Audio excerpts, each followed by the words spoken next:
ভিডিওতে গেলাম, ঠিক আছে, আমি ভিডিওটা অন করি।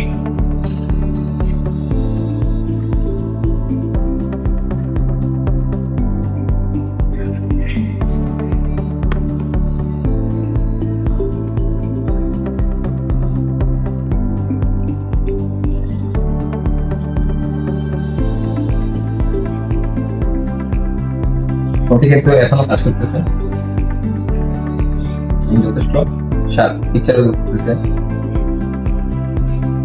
সো বাজেটের মধ্যে পাচ্ছেন আপনি 23,000 টাকা, 22,999 টাকায় আপনি ওয়াটারপ্রুফ প্লাস ড্রপ রেসিস্ট্যান্ট। আমাদের ডিভাইসটা কিন্তু হাত থেকে পড়লে 5 ফুট উপর থেকে হাত থেকে যদি পড়েও যায় অ্যাক্সিডেন্টলি, সেক্ষেত্রে আমরা কোম্পানি থেকে আমরা 90% শিওর